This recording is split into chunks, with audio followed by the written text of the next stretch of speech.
KBS 1라디오 신성원의 오늘 세계는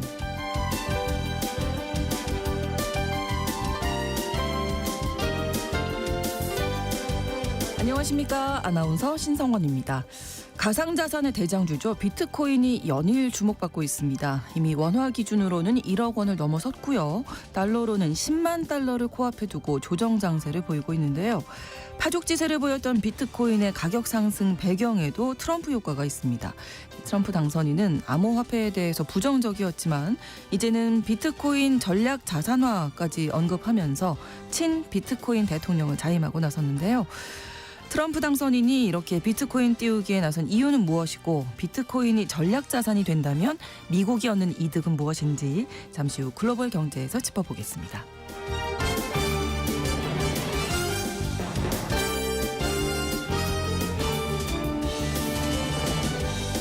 오늘 주목할 국제사회 뉴스는 헤드라인 뉴스와 키워드로 정리해드립니다.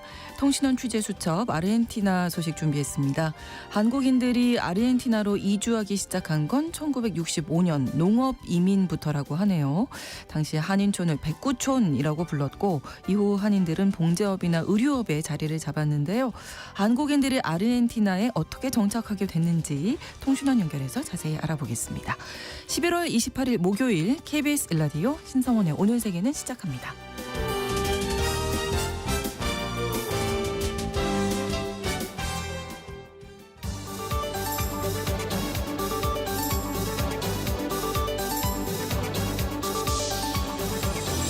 오늘 세계는 헤드라인 뉴스. 도널드 트럼프 당선인이 2기 행정부의 미국 무역대표부 USTR 대표로 제이미슨 그리어를 지명했습니다. 한국의 통상교섭본부와 유사한 USTR은 미국의 통상 무역정책을 총괄하는 대통령 직속 기관으로 트럼프의 관세 전쟁을 직접 실행하게 됩니다. 트럼프 당선인은 제이미슨은 막대한 무역 적자를 줄이고 미국의 제조업, 농업, 서비스업 보호 및 수출 시장 개척에 집중할 것이라고 밝혔는데요. 제이미슨은 트럼프의 경제 책사이자 관세 폭탄 설계자로 불리는 로버트 라이트하이저 전 USTR 대표의 수제자로 알려졌습니다.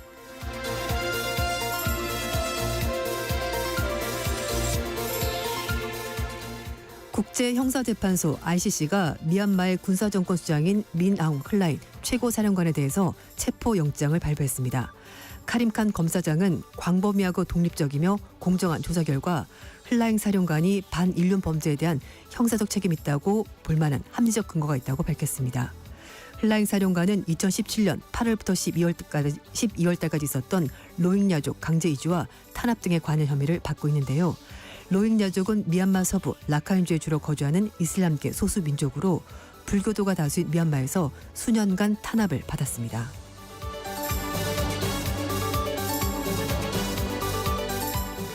레바논 무장정파 헤즈볼라가 이스라엘과 휴전이 시작되자 하산 나스랄라의 장례식을 진행하기로 했습니다.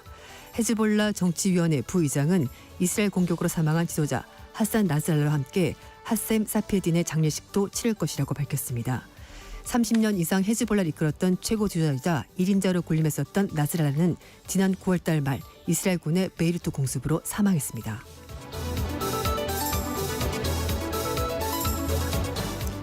러시아가 핵탄두를 탑재할 수 있는 차세대 대륙간 탄도미사일 ICBM인 사르마트의 실전 배치를 추진하고 있습니다.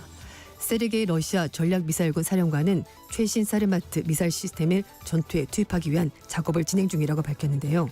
사르마트는 북대서양 조약기구 나토가 사탄2라고 부르는 ICBM으로 한 번에 10개에서 15개 핵탄두를 탑재할 수 있고 사거리가 18,000km에 달해 뉴욕이나 워싱턴 등 미국도 타격할 수 있는 핵무기입니다.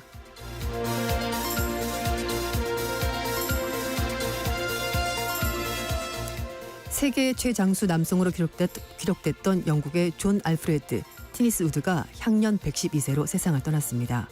고인은 2차 대전 이후에 로열 메일에서 근무했었고 이후에 석유화학 기업인 쉘과 BP에서 회계사로 일하다가 1972년 은퇴했습니다. 티니스 우드는 올해 4월달 기존의 최고령 남성이었던 베네수엘인이 114세로 별세하면서 기네스로부터 세계 최고령 남성으로 인정받았습니다.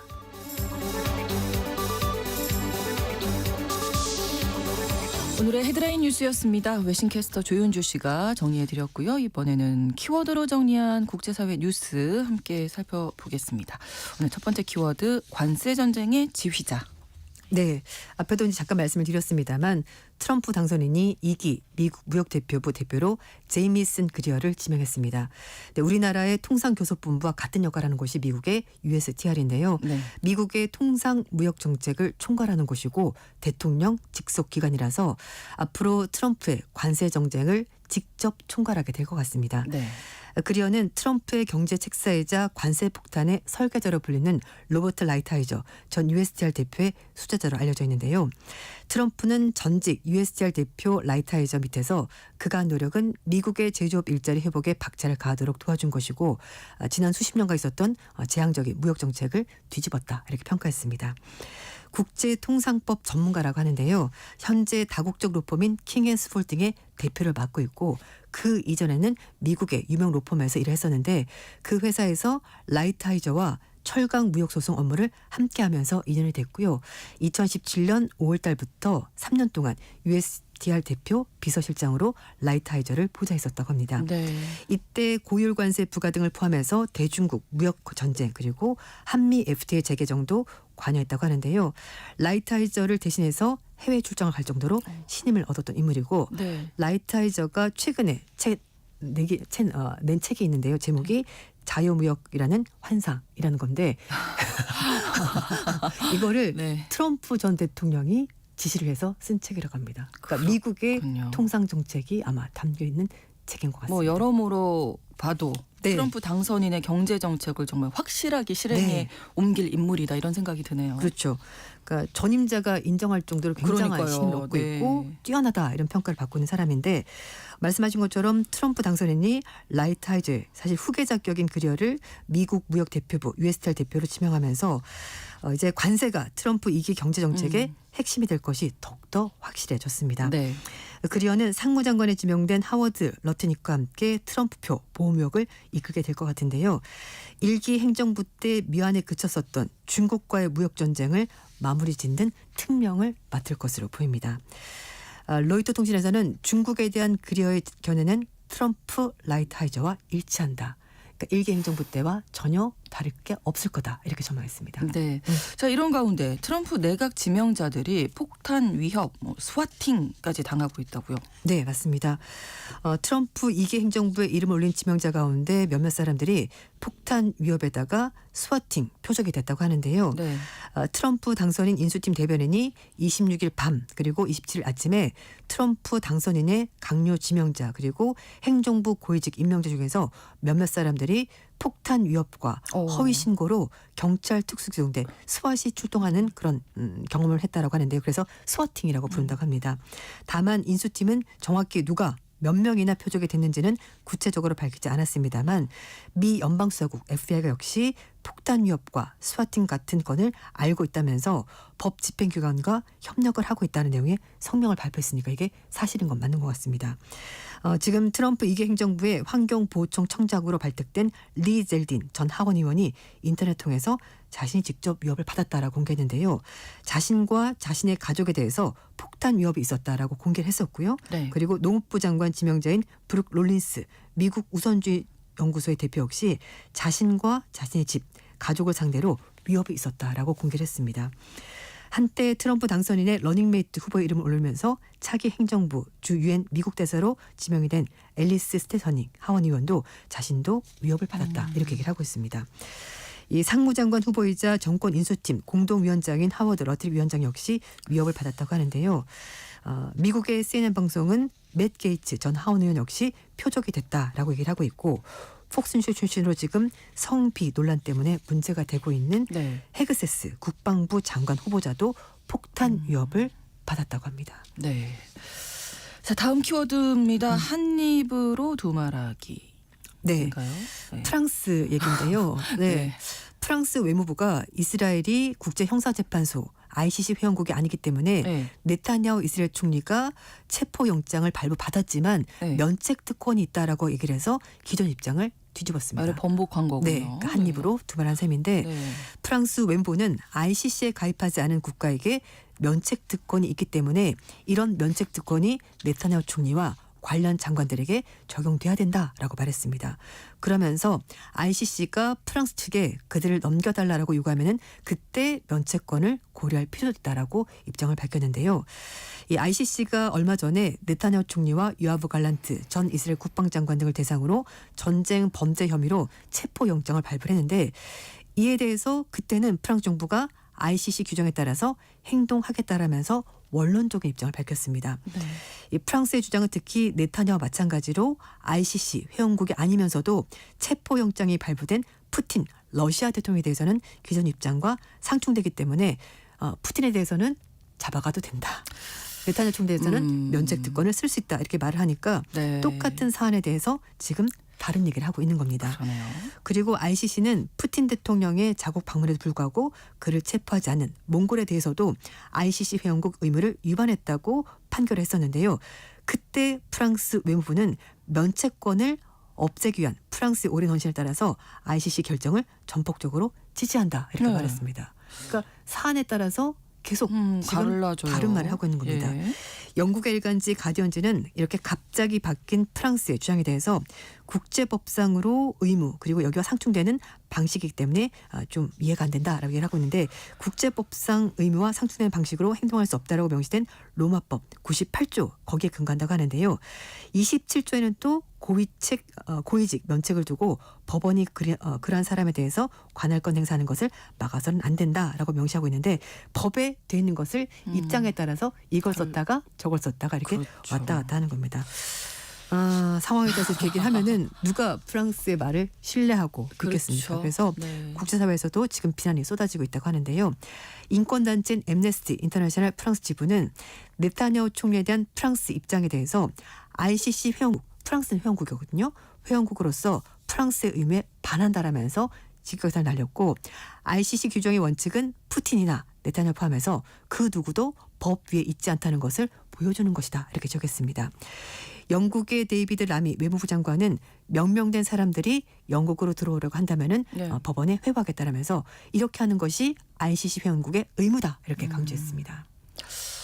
글쎄요. 친구가 이러면 그 말 믿을 수 없잖아요. 그렇죠. 맞습니다.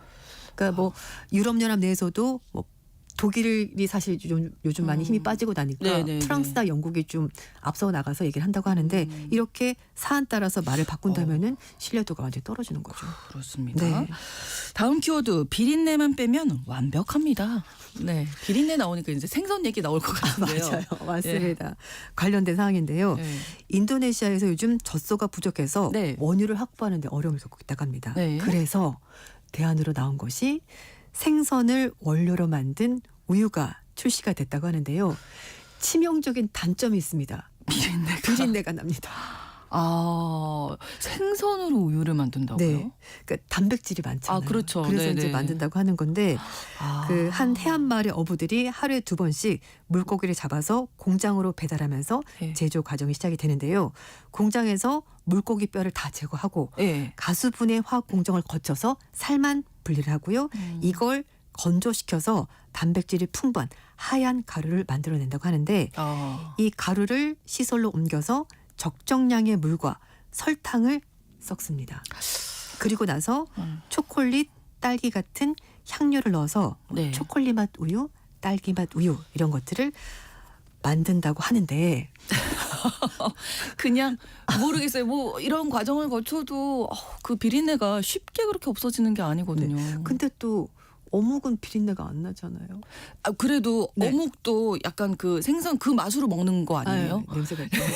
약간의 그 네. 생선 같은 느낌이 있으니까. 근데 그쵸. 생선으로 우유를 만든다? 네. 근데 어쨌든 잘 이 모르겠습니다. 제품을 유통하는 비영리 단체 측에서는 네네. 이제 본인들이 먹어봤을 때는 일반 괜찮았대요? 우유와 맛이 크게 다르지 않다. 오. 괜찮다. 이렇게 얘기를 하고 있습니다. 네. 그래서 이 생선 우유, 물고기 우유가 내년부터 이 동남아시아 국가의 학교 급식 메뉴에 오른다고 하는데요. 네. 일단 현재에서는 물고기 우유, 생선 우유가 아주 뛰어난 단백질 공급원이다라면서 홍보를 하고 있습니다. 첫 번째 장점은 유통기한이 굉장히 짧기 때문에 신선하게 먹을 수 있다라는 것을 광고를 하고 있고요. 네. 그리고 인도네시아가 이제 바다가 접하고 있기 때문에 풍부한 수자원을 활용해서 만들기 때문에 장점이 있다 이렇게 얘기를 하고 있습니다. 전문가들의 얘기에 따르면 정부 지원을 받아서 이렇게 생선 우유, 물고기 우유를 공급을 하게 된다면은 네. 연간 50만 톤 정도 생산해서 45억 달러 가치의 사업으로 이어질 수가 있을 것이고 이렇게 되면 이 사업을 통해서 일자리 20만 개 가량을 창출할 수 있다라고 정부는 홍보를 하고 있습니다. 네. 그런데 또 문제가 있죠. 제가 말씀드린 것처럼 설탕을 넣고 그렇죠. 인공 향료를 넣는다고 말씀드렸잖아요. 그래서 뭔가 가공을 많이 한 맞아요. 거니까. 그래서 설탕과 인공 감미료가 들어간 초가공 식품 아니냐라는 우려의 목소리가 나오고 있고요. 네. 그리고 앞에서도 계속 말씀드렸습니다만 무슨 처리를 해도 남아있는 생선 비린내 이거는 완벽하게 없앨 수가 없다라는 겁니다. 그렇죠. 그래서 한 임산부가 네. 우유를 마셨는데 네. 냄새가 너무 심했다. 또 또 임산부들은 또 냄새에 민감하죠. 네, 그래서 맞아요. 좀 불쾌했다. 어. 이렇게 얘기를 한 임산부도 있었다고 하는데요. 네. 또 외국에서 수입한 우유가 과연 인도네시아 만든 물고기 우유, 생선 우유를 대체할 수 있을까? 이것도 좀 한계가 아니겠냐라는 지적이 나오고 네. 있습니다. 일단 유통기한이 짧다고 한 게 장점이라고 했는데 신선한 게 먹을 유통기한 짧은 게 또 단점이 될 수도 있는 거거든요. 상하기가 쉽다. 그렇죠. 맞습니다. 물고기 우유. 아무튼 생소하고 낯섭니다. 네. 자, 다음 키워드인데요. 이러다 또 오르겠네. 네, 이건 이제 원두 소식인데요. 네. 아라비카 커피 원두 가격이 47년 만에 최고치를 찍었습니다. 세계 최대 커피 생산국인 브라질의 가뭄 그리고 트럼프 당선인이 외국 제품에 대해서 관세를 부과하겠다 이렇게 말하면서 이런 것들이 복합적으로 영향을 미친 건데요. 네. 고급 아라비카 원두에 이어서 상대적으로 저렴했었던 우리가 이제 인스턴트 커피 만들 때 쓰는 것이 로부스타종인데 네. 그것마저 비싸지면서 우리 뭐 에그플레이션 여러 가지 얘기를 하는데 네. 이제 커피플레이션이 본격화될 거다라는 우려가 나오고 있습니다. 네. 미국 뉴욕 시장에서 아라비카 커피 선물 가격이 파운드당 3.2달러로 상승했다고 하는데요. 1977년 3.38달러 이후 가장 높은 가격 찍었습니다. 아라비카 원두 가격이 올해 들어서만 무려 70% 올랐다고 합니다. 네. 인스턴트 커피나 블렌딩에 사용되는 로부스타 이 품종도 역시 올해 들어서만 80% 넘게 가격이 올랐습니다. 네. 이 커피 원두 가격이 이렇게 많이 오르는 것은 기후변화 때문인데요. 그렇죠. 브라질에서 올해 들어서 가뭄이 너무나 극심해서 내년 커피 수확에 대한 우려가 점점 커지면서 가격 계속 오르고 있고요. 네. 또 베트남도 원두 많이 생산하는 곳인데요. 그렇죠. 이 경작기의 건조한 날씨 또 수확기에는 폭우 때문에 원두 공급이 차질이 빚어지고 있다고 합니다. 한편 라보은행 분석가에 따르면 브라질의 내년 공급량에 대한 우려가 점점 커지면서 양이 적어지고 있고 유럽연합에서는 또 산림 규제하면서 경작지가 줄고 있습니다. 여기에다가 트럼프 당선인이 자기가 취임하자마자 관세, 무역전쟁 벌이겠다라고 하니 미리미리 이제 제품을 확보하는 거죠. 미리 그렇죠. 사두는 겁니다. 그러다 보니까 가격이 올라가 사재기 되는 거죠. 네, 그렇게 네. 되는 건데요. 이 원두 가격 상승 때문에 커피업계 가격 조정이 불가피하다 이런 전망도 나오고 있는데 세계 최대 커피 생산업체가 네슬레인데요. 최근에 원두 가격 상승 때문에 향후 커피 가격을 올리고 포장 용량도 줄이겠다고 밝혔습니다. 네. 그리고 업계 1위 스타벅스도 지난 8월 달에 이제 2년 7개월 만에 커피 등 전체적인 음료 가격을 조정을 했다고 하니까 그렇죠. 앞으로 또 추가로 오를 가능성도 있다고 합니다. 이제 뭐 커피 한 잔 하실래요? 뭐 커피 한 잔 할 거예요? 이거 쉽게 부담스럽죠. 네. 얘기 못 하게 되겠네요. 맞습니다. 다음 키워드 투표소 오픈런? 네. 네. 우리가 오픈런 하면은 뭐 유명 식당 앞에서 그렇죠. 또 명품 매장 앞에서 네. 뭐 문도 열기 전에 기다리는데요. 그런 오픈런이 아니라 아프리카 나미비아에서 투표소 오픈런이 등장했습니다. 네. 사람들이 투표하려고 정말 긴 줄을 서 있었는데요. 27일 날 현지 시각인데요. 나미비아에서 대선과 총선 투표가 동시에 진행이 됐습니다. 네. 나미비아는 남아프리카 공화국의 인종차별 정책을 실시했던 남아공으로부터 독립한 나라인데요. 네. 독립하고 나서 줄곧 현 집권 여당인 남서아프리카 인민당 소속의 대통령이 집권했었는데 네. 이번에 그 대통령이 사망을 하면서 부통령을 맡았었던 네툼보 난디 다이투와 이 사람이 출마하게 됐고 네. 그래서 만약에 승리한다면은 나미비아 최초의 여성 대통령이 탄생하게 된다고 합니다. 그렇군요. 네. 그런데 과거에 비해서 집권 여당을 찍는 지지율이 점점 떨어졌고요. 지난 대선에서 이게 50%가 떨어졌거든요. 그래서 네. 이번에 굉장히 치열한 접전이 벌어질 거다라고 얘기를 하고 있는데 나미비아 유권자들이 높아지는 실업률 거기에다가 늘어나는 부패 불평등 이런 것 때문에 불만이 표출하고 있어서 이번에는 야당 후보를 찍지 않을까라고 얘기를 하고 있는데 야당에서는 치과 의사 출신 정치인인 판둘레니 이툴라가 나왔다고 합니다. 네. 이렇게 접전 양상을 보이면서 투표 종료 시간이 가까워져도 투표소를 찾는 사람들이 많아지면서 나미비아 선거 당국이 투표 종료 시간까지 연장을 했다고 하는데요. 그래서 이렇게 오픈런 현상이 발생하게 된 거라고 합니다. 그렇군요. 네. 거기에다가 또 일부 투표소는 미리 준비한 투표용지가 모두 소진돼서 직원들이 선거 당국에 추가 용지를 요구하는 일까지 벌어졌다고 합니다. 네, 그동안 집권당에 대한 불만이 쌓여 있었다가 맞아요. 이제 폭발하는 게 아닌가 뭐 이런 생각도 드네요. 맞습니다. 나미비아의 대선 이야기였고요. 다음 키워드 크리스마스 구인난. 네. 이건 어떤 얘기일까요? 크리스마스가 이제 한 달 정도 남았는데요. 네네. 프랑스 곳곳에서 산타 할아버지 구인난이 발생했습니다. 산타 할아버지는 한 분이 아니셨군요. 네. 한 번인 걸로. 네. 어쨌든 그 이벤트 기획사 대표 얘기로는 이제 보통 이제 크리스마스가 다가오면은 뭐 쇼핑몰 아니면 이제 행사장에서 그렇죠. 산타 이렇게 분장한 사람들을 모집해서 아이들에게 선물을 나눠주는데요. 이제 보통 이제 약간 배우처럼 네. 행동하지 않습니까? 특유의 하하하 웃음부터 시작해서 뚱뚱한 분장 이런 게 하는데 네. 요즘에는 이걸 하겠다는 사람이 없다고 해요. 지난 3년 동안 산타를 했었던 한 남성이 얘기를 한 건데 예. 힘들어서 도저히 못하겠다는 거죠. 아. 왜냐하면 아이들이 너무 소리를 지르고 난장판이고 거기에다가 부모들이 너무 무례하게 구는 경우가 있다고 해요. 그리고 이제 아이들이 산타랑 사진 찍겠다고 하면 줄 서서 차례대로 찍는 것이 아니라 서로 찍겠다고 약간 좀 불미스러운 일이 벌어지고 그러다 보니까 여러 가지로 좀 좋지 않은 힘드셨군요. 경험을 네. 많이 해서 이번에는 절대 하지 않겠다라고 하고 있고요. 그리고 사실 이게 3D 업종 중에 하나라고 합니다.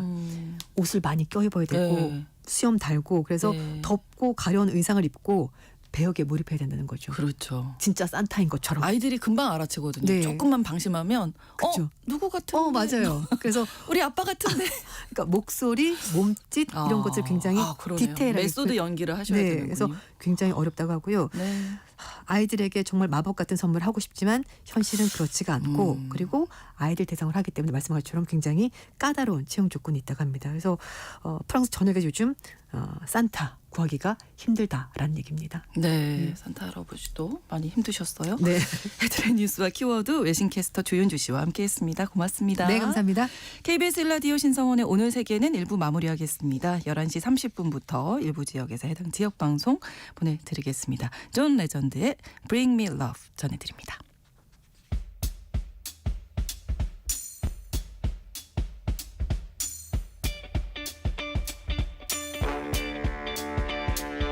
I don't need my stocking filled with toys, and I don't need no gifts to bring me joy.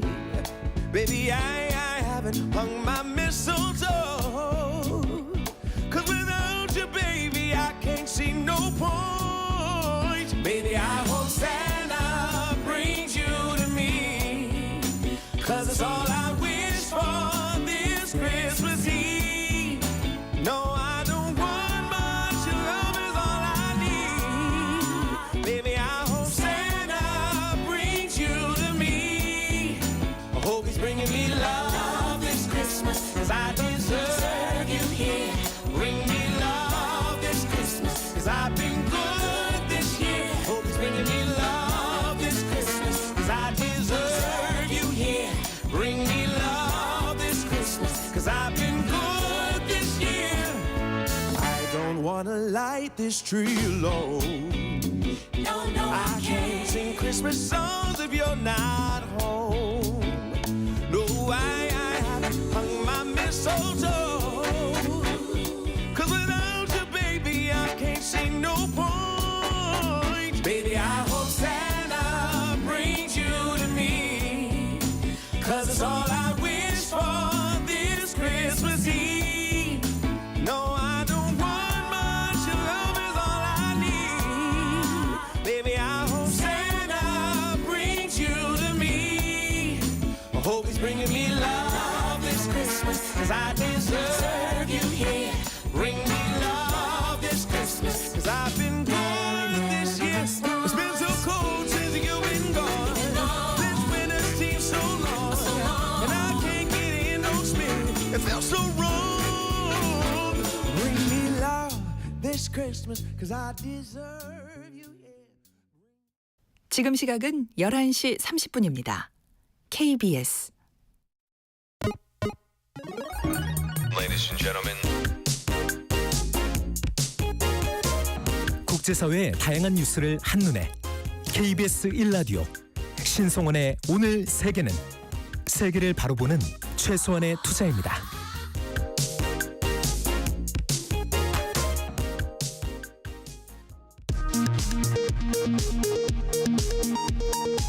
이 시각 라디오 정보센터 뉴스입니다. 수도권 등 중부지방에 이틀째 내린 폭설로 항공편과 여객선 결항, 전동차 지연 운행이 속출한 가운데 교통사고와 시설물 붕괴, 정전 사태가 잇따르는 등 눈 관련 피해가 커지고 있습니다. 경기도 평택과 용인에선 제설 작업 중 사고로 2명이 숨졌습니다. 이시바 시계로 일본 총리가 내년 1월 방안을 추진하고 있다는 일부 언론 보도에 대해 대통령실이 정해진 바 없다고 밝혔습니다. 국민의힘 한동훈 대표가 탄 차량이 그제 저녁 서울 마포구에서 교통신호를 위반했다는 신고가 접수돼 경찰이 사건 파악에 나섰습니다.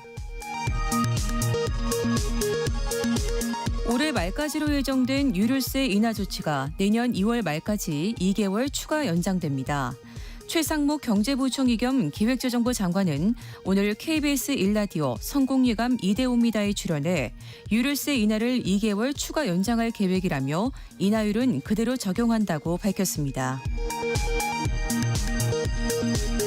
한국은행 금융통화위원회가 기준금리를 현재 연 3.25%에서 3%로 0.25%포인트 인하했습니다. 실질 국내 총생산 GDP 성장률 전망치는 기존의 2.4%에서 2.2%로 하향 조정했습니다. 이재명 더불어민주당 대표의 측근이었던 이른바 백현동 로비스트 김인섭 전 한국하우징기술 대표에 대해 징역 5년형이 확정됐습니다. 이른바 백현동 개발 특혜 의혹 관련 사건에서 나온 대법원의 첫 판단입니다. 지금까지 라디오 정보센터 뉴스 정한나였습니다.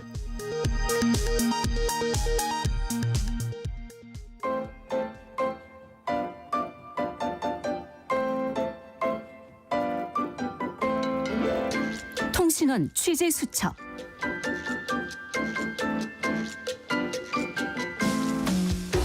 통신원 취재 수첩, 오늘은 아르헨티나 부에노스아이레스로 가봅니다. 정덕주 통신원이 연결돼 있는데요. 안녕하세요. 안녕하세요. 정덕주입니다. 네, 오늘은 아르헨티나에 우리 동포들이 어떻게 정착하게 됐는지 그 이야기 전해주신다고요. 먼저 한인 동포사회 어떻게 시작됐을까요? 네, 공식적인 아르헨티나로의 이민은요, 1965년 약 80여 명의 한인들이 농업 이민으로 부산항을 떠난 지 2개월 만에 부에노스아이레스 항에 도착하면서 시작되었습니다. 이들은 부에노스아이레스 시에서 남서쪽으로 약 1000km 떨어진 리오네그로주의 라마르케라는 지역의 농장에 정착해서요, 황무지를 개간하며 농업에 종사했습니다. 네. 한국인의 남미 진출은요, 1962년 한국의 해외 이주법 공포 이후 아르헨티나와 브라질 쪽으로 주로 이루어졌습니다. 네, 그럼 그 60년대 농업 이민 이후에는 어떻게 성장했을까요? 네, 농업 이민 이후에는요, 1970년대 해외 개발공사가 집단적인 한인 농업 이민을 시도했는데요. 네. 한국의 농업 이민 정책이 현지 사정과 맞지 않다 보니 농업 이민은 사실상 실패작이었습니다. 대부분의 한인 농업 이민자들은요, 아르헨티나 남부 지방에서 농업에 종사하는데 실패한 이후에요, 수도인 부에노스아이레스 시로 재이주해서 의류업에 종사하기 시작했습니다. 네. 말도 통하지 않았고 당시 이민 오자마자 스페인어에 능통할 수도 없었고요. 그렇죠. 또 지인들도 없었기에 부에노스아이레스 시에서도 터를 잡기는 굉장히 어려웠다고 합니다. 네. 그럼에도 불구하고 대부분의 동포들은요, 부에노스아이레스 시 플로레스 지역 내에서도 특히나 빈민가와 접해 있는 곳에 터를 잡기 시작했는데요. 네. 당시 한인 밀집 지역은 백구촌이라 불리기도 했습니다. 백구촌이라고 불린 이유가 있다면서요? 네, 한인 동포들 사이에서는 한인촌을 백구촌이라고 불렀는데요. 예전 이민자들이 부에노스아이레스 항에 내려서 오갈 데 없이 어디로 가야 할지 모를 때 무작정 탔던 버스가 바로 109번, 즉 109번 버스였고요. 아, 네. 그 버스의 종점이었던 곳이 플로레스 지역이었던 것입니다. 네. 초창기 한인 동포들이 그곳에 정착해서요. 의류업, 특히나 봉제 공장, 날염 공장을 집에서 운영하기도 했고요. 네. 또 다이마루 원단을 간의 수공업 형식으로 짜기 시작했던 곳이 바로 백구촌인 것입니다. 그 후 투자 이민 붐이 일어서 한인 동포들이 많이 이주해 왔던 1990년대에 백구촌에는요. 약 40여 개의 교회, 성당, 절, 그리고 한인 식당 및 미용실, 노래방 등이 아주 성행했었습니다. 주말에 백구촌에 가면 한인 동포들을 거의 다 만날 수 있었습니다. 아, 그렇군요. 그러다가 이 대거 이민을 한 때는 언제일까요? 동포 사회가 좀 크게 형성된 때 언제일까요? 네, 1985년 한국과 아르헨티나 간의 투자 이민, 당시 3만 달러 투자가 허용되면서요. 네. 예전에 농업 이민 대신 자영업 투자 이민자들의 러시가 시작되었습니다. 1980년대에 동포 10,000명에서 1990년대에는요, 약 4만 명이 넘는 한인 동포 사회가 형성될 만큼 한인들이 부에노스아이레스 시에 많이 거주했었습니다. 90년대 후반 아르헨티나 내에 한인 운영 의류상이 도매상 1,000개 정도 그리고 소매상도 많았다고 추산되기도 했었습니다. 네, 이렇게 1990년대 한인 이민이 붐을 이룬 이후에 2000년대 초에는 아르헨티나가 또 디폴트 선언도 하고 경제적으로 많이 어려워졌었잖아요. 그때는 이 동포 사회 어땠을까요? 네, 1998년부터 시작된 아르헨티나의 경제 위기는요, 2001년 말 정부의 디폴트 선언으로 이어지면서 사회적 정치적 혼란을 가져왔었습니다. 당시 경제 불황에 동포들도 미국으로 혹은 멕시코나 브라질 등 다른 중남미로 재이주를 하거나 또는 한국으로 귀국하는 이들이 늘면서요. 동포 수도 급감했었습니다. 당시 추산으로는 약 15,000명까지 동포 수가 급감했었다고 합니다. 그렇군요. 아르헨티나 저희가 이제 소식 전해 드리다 보면 좀 경제 상황이 불안정하다 이런 얘기 많이 하게 되는데 현재는 어떻게 지내고 계십니까? 네, 현재 동포 수는 약 2만 명 정도로 추산하고 있는데요. 네. 여전히 대부분 의류업에 종사하고 있습니다. 동포들은 현지 중저가 여성 의류업에 밀집해 있는데요. 부에노스아이레스시 도메상가 지역인 온세 아베사네다 지역에서 약 1,500여 개의 점포를 한인 동포들이 운영하고 있다고 합니다. 네. 한인 상인연합회에 의하면요. 현지 중저가 여성 의류 시장의 65%를 점유하고 있다고 합니다. 한인 동포 상인들의 연매출은 정확히 알려지지는 않고 있지만요.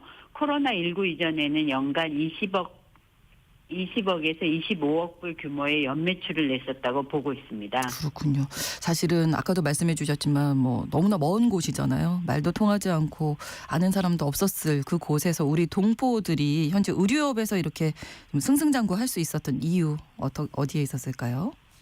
네, 한인 이민 초창기 시절이었던 1960년대에는요. 경제적으로 아르헨티나가 한국보다 더 잘 살던 나라였습니다. 네네. 그렇게 당시 한인 이민자들은 경제적으로 더 나은 삶을 찾기 위해 아르헨티나행을 결정했었습니다. 네. 당시 많은 노동력이 필요하고 자금 회전이 빠른 의류 시장에 값싼 노동력을 대처해서요. 가족들의 희생으로 가족 모두 남녀노소 불문하고 온 가족이 재봉질도 하고요. 밤새워 실밥을 떼기도 하고 열심히 일했다고 합니다. 네. 이렇게 동포들은 의류업에 매진했었고요. 초창기 간의 수공업 형식의 봉제 공장으로 시작된 동포들의 의류업은요. 오랜 시간 성실하게 일해나가 오늘날 도매상을 운영하며 현지 중저가 여성 의류 시장의 65%를 점유하게 된 것입니다. 네. 현재는 초창기 영세성에서 벗어나서요. 중소기업 형태의 의류 시장을 완성하게 되었고요. 또 자본의 축적으로 동포들도 의류업 외에도 건축, 건설, 부동산 등 다방면으로 진출하고 있습니다. 네, 그야말로 우리 한국 사람들의 부지런함, 성실함이 빛을 발했던 게 아닌가 싶습니다. 오늘 소식 잘 들었습니다. 고맙습니다. 네, 감사합니다. 네, 오늘은 우리 동포들이 아르헨티나에 어떻게 정착하게 됐는지 그 역사를 전해주셨어요. 아르헨티나 부에노스아이레스 정덕주 통신원이었습니다.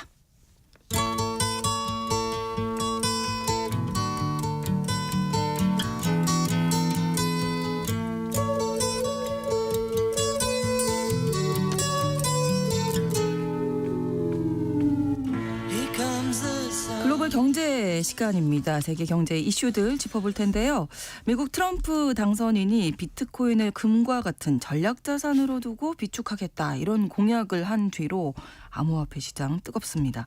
달러 패권을 위협할 수도 있는 이 비트코인을 트럼프와 미국이 띄우는 속셈은 무엇일지 오늘 자세한 이야기 들어보겠습니다. 3프로TV 언더스탠딩 김상훈 기자와 함께합니다. 어서 오세요. 네, 안녕하세요. 비트코인 가격이 많이 올랐습니다. 네, 예. 많이 올랐죠. 네. 저도 좀 사둘 걸 그러니까요. 생각을 했는데. 예. 아이, 설마 여기 더 가겠어? 이런 생각 많이들 하실 텐데 지금이라도 늦지 않았나요? 뭐 그런 너무 많이 올랐죠. 그래도. 너무 많이 오르기도 했고 네. 사실 앞으로 가격이 어떻게 될지도 모르니까. 모르죠. 그렇죠. 네. 그래서 이런 말씀드리기는 굉장히 저도 조금 부담스럽기는 한데 네. 어쨌든 지난 어쨌든. 22일에 네. 비트코인 가격이 역대 최고점인 99,800달러 를 찍었습니다. 이른바 네. 우리가 트럼프 랠리라고도 부르는데 사실 코로나 때 엄청난 유동성을 바탕으로 비트코인이 6만 달러 정도를 네. 찍었었거든요. 근데 그 이후에 이제 인플레이션이라고 하는 게 발생을 하고 그렇다 보니까 이 인플레이션을 잡으려고 고금리 정책을 펴다 보니까 네. 이게 유동성이라고 하죠. 시중에 돈줄이 마르면서 2만 달러 정도까지 내려앉았었어요. 많은 분이 또 우셨어요. 그렇죠, 그때. 맞습니다. 네. 그러다가 최근에 간신한 6만 달러 정도를 다시 회복을 했었는데 트럼프 당선인이 대선에서 승리를 하면서 다시 한번 가격이 엄청나게 치솟고 있는 상황인 거예요. 그래서 10만 달러가 코앞까지 갔다가 이번 주 들어서는 조금 조정 장세를 보이고 있기는 한데 요거는 그 많이 보유하고 있던 장기 보유하고 있던 사람들이 조금 많이 팔았다고 하더라고요. 아, 그렇군요. 이제 시세 차익을 누리기 위해서. 네. 사실 재밌는 건 이겁니다.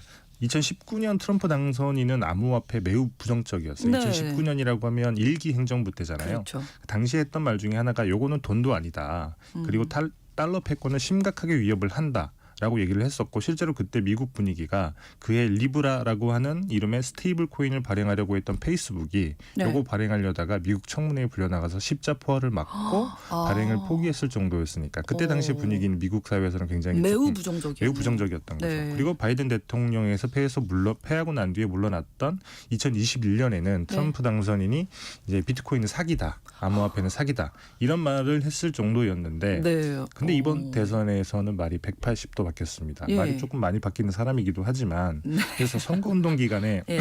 죄송합니다. 미국을 가상자산의 수도로 만들겠다라는 얘기도 했었고 또 비트코인을 금과 같은 전략자산으로 비축하겠다라는 네. 약속도 공개적으로 했어요. 이것 때문에 비트코인을 비롯한 암호화폐의 가격이 급등을 한 겁니다. 올라가는 거죠. 네. 근데 이렇게 얘기한 이유가 있겠죠. 사람이 이렇게 말을 전혀 다르게 하기가 쉽지 않은 건데 뭔가 이유가 있지 않겠습니까? 맞습니다. 사실 네. 근데 이게 트럼프 당선인이 네. 구체적으로 내가 이것 때문에 말을 바뀌었다라고 얘기를 한 게 없어서 이제 추정을 해봐야 되는데 사실 네. 미스테리이기도 해요. 그래서 달러 패권을 위협한다라는 얘기까지 했을 정도인데 그러니까요. 갑자기 전략자산으로 삼아서 비축을 하겠다라고 하니까 네. 일단 뭐 이건 순전히 저의 생각이긴 합니다만 첫 번째 키워드는 중국이에요. 중국. 네. 그렇죠. 이것도 달러 패권이랑 조금 연동이 되는데 네. 비트코인 전략자산화를 공개적으로 약속을 했던 게 지난 7월에 있었던 비트코인 컨퍼런스였거든요. 네. 거기서 한 발언에 힌트가 있는데 그때 그 트럼프 당선인이 가상화폐를 100년 전 철강 산업에 비유를 했습니다. 우리가 비트코인 기술을 받아들이지 않으면 중국이나 뭐 다른 나라가 할 텐데 네. 그러면 그들이 그걸 장악하게 둘 수 없다는 거죠.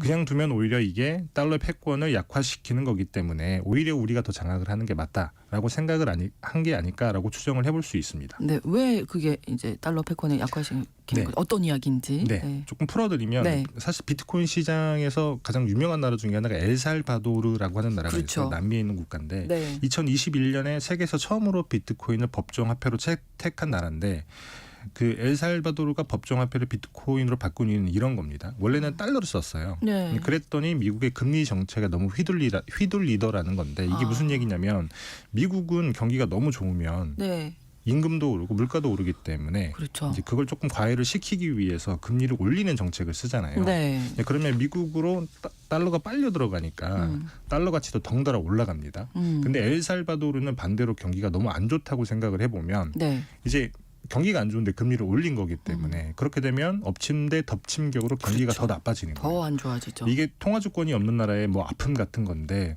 더구나 트럼프 1기 행정부 시절에 미국에서 오는 지원금도 대폭 삭감이 됐거든요. 엘살바도르 같은 경우는 달러를 쓰면서 미국의 지원금을 받는 나라였는데 근데 그렇다 보니까 엘살바도르의 경기가 더 나빠지게 된 겁니다. 네네. 그래서 법정화폐를 아예 바꾸자. 바꾼 건데 자국 화폐를 만드는 것도 돈이 들거든요. 그렇죠. 그렇다 보니까 옆에 비트코인이라는 암호화폐가 있네. 우리 이걸로 한번 법정화폐를 해보자라고 해서 실험을 하고 있던 거예요. 실험을 했던 거라고 보시면 돼요. 네네. 더구나 엘살바도르 같은 경우에 내전 이런 것들을 이유로 인구 250만이 해외에서 살기 때문에 이 해외에서 살고 있는 자국민들이 보내는 송금액이 국가 경제에서 차지하는 비중이 굉장히 컸던 겁니다. 근데 암호화폐를 쓰게 되면 수수료를 안 내도 되기 때문에 그렇죠. 그래서 엘살바도르가 행한 이 실험이 뭐 성공을 했냐 안 했냐 여부를 떠나서 이걸 미국 입장에서 보게 되면 이 비트코인 때문에 달러의 패권이 줄어드는 결과를 낳을 그렇죠. 수도 있다라고 보는 거예요. 네네. 그리고 엘살바도르 사례만 있는 것도 아니고 이제 미국의 달러 패권이 중요한 이유 중에 하나가 이제 나쁜 짓을 하는 나라들 를 제재하기 위함이기도 네. 하거든요. 경제적으로 맞습니다. 제재를 하죠. 그래서 이란이나 북한 같은 나라가 그것 때문에 곤욕을 치렀고 지금도 치르고 있기도 하고 최근에 러시아 같은 전범 국가에 강력한 제재를 하기도 했잖아요. 네. 이게 돌아가는 원리가 단순히 뭐 제재를 하겠다라고 저 효과를 볼 수 있는 게 아니라 스위프트라고 하는 달러를 기반으로 하는 국제 송금망이 있습니다. 네. 러시아처럼 전쟁을 일으킨 나라들은 이 송금망에서 빼버리는 거예요. 돈줄을 막는 거죠. 맞습니다. 그러면 네. 러시아는 뭐 원유나 천연가스를 팔아도 이 스위프트망이라는 걸 통해서 달러로 받아야 되는데 못 받게 되겠네요. 그렇죠. 그 돈을 못 내니까 해외에서 물건을 사오지도 못하게 되고. 그렇죠. 근데 보니까 이 비트코인 때문에 이 제재 효과가 많이 줄어들더라라고 하는 게 아마도 트럼프 대통령이 생각을 하고 있는 게 아닐까 싶은데 네. 트럼프 당선인의 생각 같은 경우는 차라리 그럴 바에는 우리가 비트코인 시장도 장악을 해버리자. 라고 생각하는 것으로 추정이 됩니다. 그렇군요.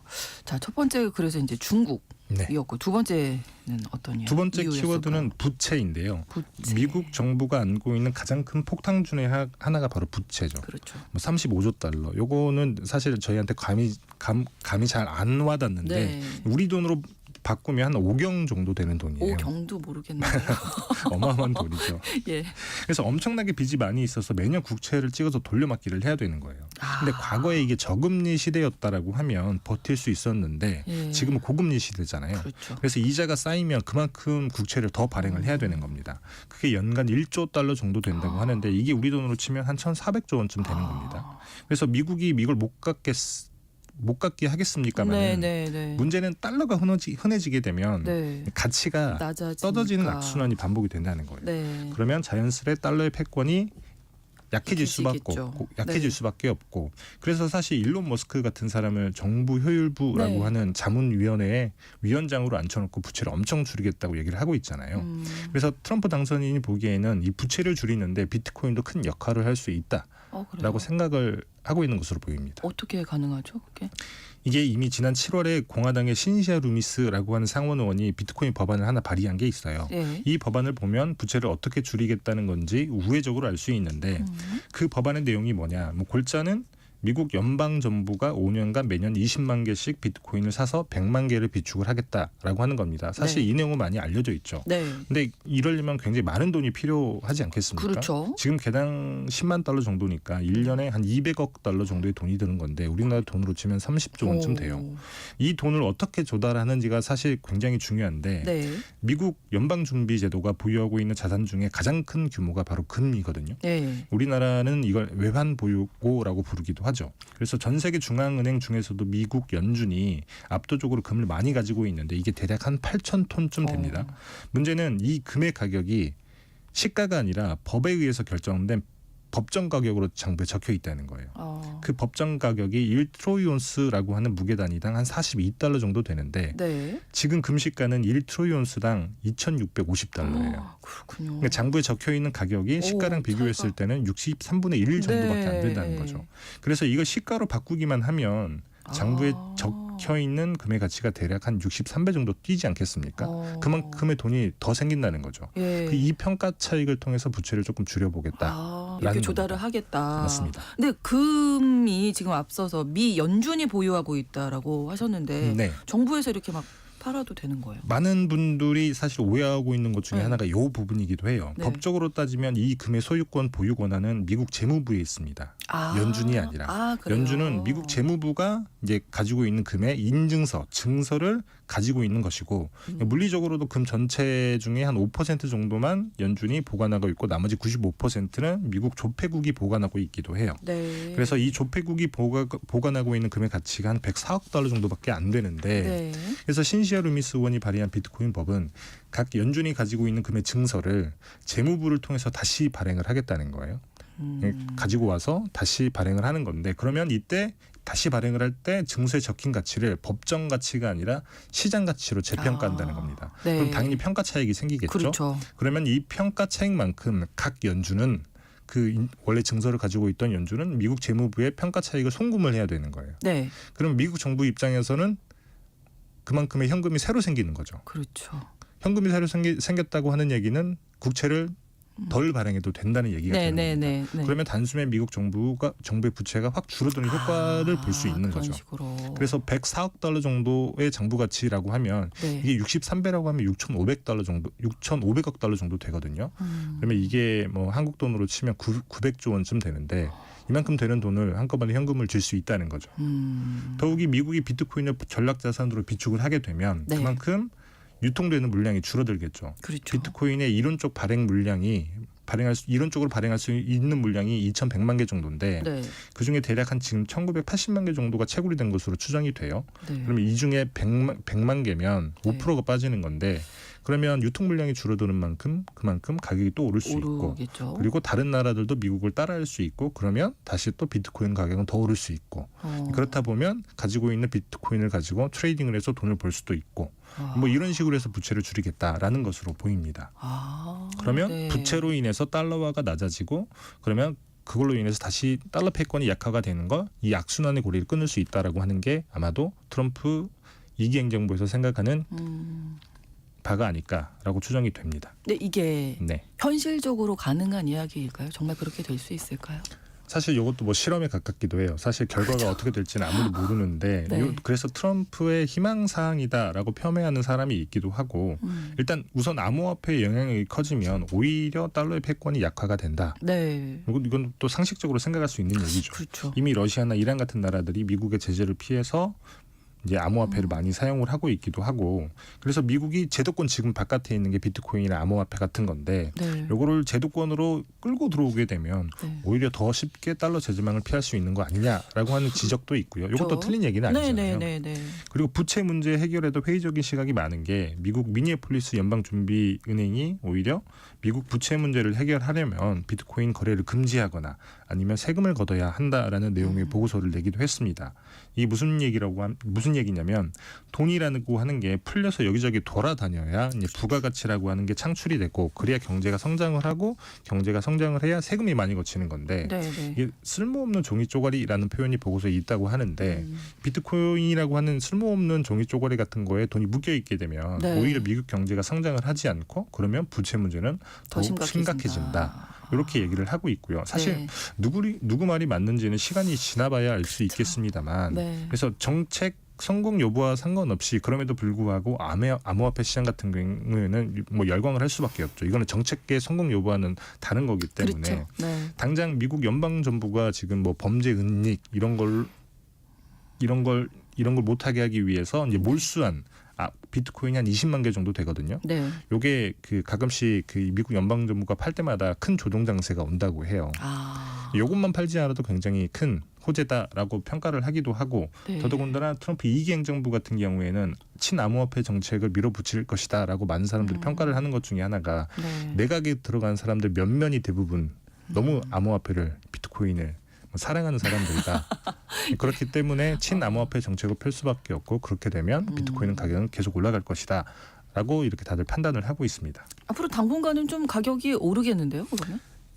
그렇게 조금, 보는 게 좀 더 합리적이다. 그렇죠. 저도 조심스럽긴 합니다만 네. 이 호재인 건 맞아요. 네. 그래서 이런 사람들도 나오는데 빚내서 비트코인을 사는 걸로 되게 유명한 미국 기업이 하나 있어요. 네. 기업용 소프트웨어를 만드는 마이크로 스트래티지라고 하는 미국 기업인데 네. 이 회사는 2020년부터 비트코인을 샀는데 당시에는 회사 운영 자금으로 샀다가 이게 그때 조금 많이 뭐랄까 가격이 떨어지니까 오히려 전환사채를 발행해 가면서까지 비트코인을 샀고 최근에는 더 많이 베팅을 하고 있습니다. 지난주에 5만 개를 샀고 이번 주에 또 5만 개를 샀으니까 10조 원이 넘는 돈을 쓴 건데 네. 그래서 비트코인 가격 10만 달러에 그치지 않을 것이다라고 베팅하는 사람들이 그만큼 많이 있다는 얘기인 거고 네, 네, 네. 다만 이 말씀을 꼭 드리고 싶은 건데 암호화폐 같은 경우에는 제도권 바깥에 있다 보니까 워낙에 변동성이 심하기도 하고 맞습니다. 그리고 악재가 언제 올지, 언제 뭐 올지 그걸 예상할 수가 없잖아요. 뭐 예를 네. 들면 뭐 루나 폭락 네, 사태라든지 네. FTX 파산 같은 사태는 사실 언제 벌어질지 모르기 때문에 무턱대고 투자했다가는 낭패를 볼 수 있다라는 말씀을 꼭 드리고 싶고 네. 사실 뭐 이런 사건들이 뭐 암호화폐 본질과는 먼 사건이긴 하지만 그럼에도 불구하고 시장이 출렁일 수 있으니까 그렇죠. 그래서 중요한 건 비트코인이나 암호화폐 가격이 오르냐 내리냐 지금 이 순간에 오르냐 내리냐가 아니라 뭐 세상이 정말 바뀌는 건지 바뀐다면 어떻게 바뀌어 가는지를 따져보는 게 훨씬 더 중요한 게 아닐까라는 말씀을 드리고 싶습니다. 네, 비트코인 관련된 뭐 여러 가지 얘기도 하고 그러지만 이게 예상을 할 수 없다는 게 맞습니다. 예. 지금은 제도권 바깥에 있기 때문에 어디에 폭탄이 그리고 숨겨져 있는지 보호가 아무도 알 수 되지 없어요. 않는다는 맞습니다. 것도 다들 좀 기억하셔야 되겠고요. 그렇죠, 맞습니다. 그러나 뉴스에서 또 비트코인이 뭐 더 이렇게 올랐다 사상 최고가 뭐 이런 얘기 나오면 또 마음이 흔들리는 건 어쩔 그렇죠. 수가 요즘 되게 재밌는 것 중에 하나가 예전에는 젊은 층에서 비트코인을 많이 투자를 했는데 그렇죠. 요즘은 60대들이 가장 큰 손이라고 얘기를 하더라고요. 그렇군요. 그래서 이게 차츰 시대가 바뀌어가고 있구나라고 하는 걸 뭐 단편적으로 알 수 있는 사실인 것 같기도 합니다. 네, 알겠습니다. 어쨌든 제도권 바깥에 있다. 워낙 이제 변동성이 많이 심하다. 네, 어떤 일이 벌어질지 모른다. 맞습니다. 그 영향 받을 수 있다. 그렇죠. 요 세 가지는 꼭 기억하고 네. 계셔야겠습니다. 오늘 글로벌 경제에서 트럼프 2기 행정부가 친암호화폐로 돌아선 이유에 대해서 자세한 말씀 들어봤습니다. 3프로TV 언더스탠딩 김상훈 기자와 함께했습니다. 오늘도 고맙습니다. 네, 감사합니다. KBS 라디오 신성원의 오늘 세계는 오늘 방송 마치겠습니다. 저는 내일 오전 11시 5분에 다시 뵙겠습니다. 고맙습니다.